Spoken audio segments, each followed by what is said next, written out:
Halo semuanya, bagaimana kabarnya hari ini? Semoga kita dalam keadaan sehat semua ya.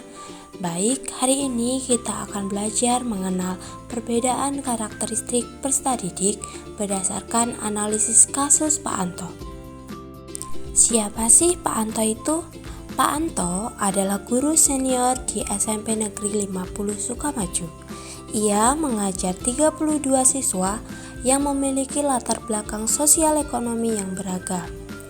Dalam pembelajaran, beliau telah terbiasa belajar menggunakan model direct instruction. Namun, kini ia menghadapi tantangan untuk menyesuaikan metode belajarnya supaya dapat memenuhi kebutuhan siswa yang bervariasi. Sebelum itu, kita harus mengetahui bagaimana sih karakteristik dari murid-murid Pak Anto. Yang pertama ada Rizky. Rizky merupakan siswa yang berprestasi dalam akademik dan mahir menggunakan teknologi. Ia cepat memahami materi sebelum dijelaskan karena ia sudah belajar mandiri. Namun dia memiliki masalah, yaitu mudah bosan dengan metode yang monoton dan lebih suka proyek mandiri daripada berkolaborasi. Solusi untuk Rizky, kita dapat memberikan tugas pengayaan atau extension berbasis proyek teknologi yang menantang. Kemudian karakter yang kedua ada Zahra. Zahra memiliki kelebihan sangat terampil dalam menggambar dan membuat kerajinan tangan. Namun dia memiliki masalah, yaitu dia merupakan siswi yang pendiam, pasif, sulit bersosialisasi, dan kesulitan di materi matematika atau sains.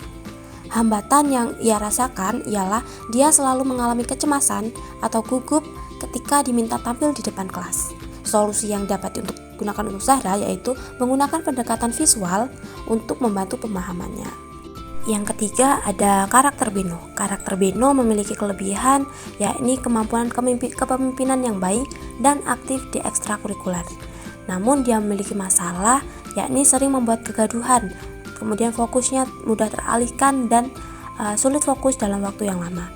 Kemudian peluang yang dia berikan, dia bisa menyalurkan energinya sebagai koordinator lapangan atau aktivitas berbasis gerak. Kemudian solusi yang dapat diberikan untuk karakter Beno yaitu melibatkan Beno dalam simulasi fisik atau peran pemimpin kelompok. Yang keempat ada karakter Nurul. Karakter Nurul di sini memiliki kelebihan. Dia merupakan siswa yang sopan, santun, rajin dan memiliki tekad belajar yang kuat. Namun dia memiliki masalah yakni berasal dari keluarga nelayan dan harus membantu orang tua setelah sekolah. Hambatan yang dipunyai Nurul yaitu sering mengantuk di kelas karena kelelahan dan sulit menyelesaikan tugas rumah. Solusi yang diberikan yakni fleksibilitas tugas dan memaksimalkan latihan di dalam kelas. Baik, setelah kita mengetahui karakteristik dari murid-murid dari Pak Anto, kita dapat memberikan rekomendasi strategi pembelajaran untuk Pak Anto terapkan. Yang pertama ada diferensiasi produk. Dengan memberikan tugas pilihan kepada Zahra, Rizky, Beno, dan Nurul, membuat mereka lebih bebas untuk mengekspresikan diri sesuai karakternya. Kemudian Pak Anto dapat mengurangi porsi ceramah panjang untuk menghindari rasa bosan dan mengantuk siswa yang diajarnya. Kemudian kita juga dapat menyediakan ruang aman bagi siswa yang pendiam atau canggung dalam kelas. Untuk selanjutnya, di sini saya akan membahas mengenai dua karakteristik peserta didik yang saya temukan dalam sekolah PPL. Yang pertama yaitu seorang peserta didik yang secara akademik tergolong pintar namun mengalami kesulitan dalam memahami instruksi atau perintah yang diberikan secara klasikal, di mana dia membutuhkan pendampingan personal dan penjelasan bertahap atau scaffolding sebelum mampu mengerjakan tugas secara mandiri.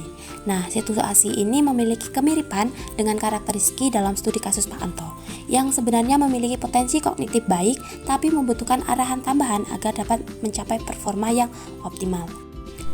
Kasus kedua berkaitan dengan peserta didik yang mengalami penurunan motivasi belajar akibat permasalahan rumah tangga orang tua.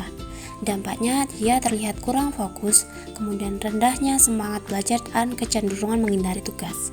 Situasi ini memiliki keterkaitan dengan karakter Nurul dalam studi kasus Pak Anto yang menunjukkan perubahan perilaku belajar akibat faktor internal. Dari kedua kasus tersebut, saya merefleksikan bahwa permasalahan belajar peserta didik tidak selalu berkaitan dengan kemampuan intelektual semata. Terkadang tantangan utama justru terletak pada aspek pemahaman instruksi, regulasi diri, atau kondisi emosional yang dipengaruhi oleh lingkungan eksternal. Hal ini dapat memperkuat pembelajaran dari studi kasus Pak Anto bahwa guru profesional harus mampu membaca kebutuhan peserta didik secara komprehensif, baik dari sisi kognitif, afektif maupun sosialnya.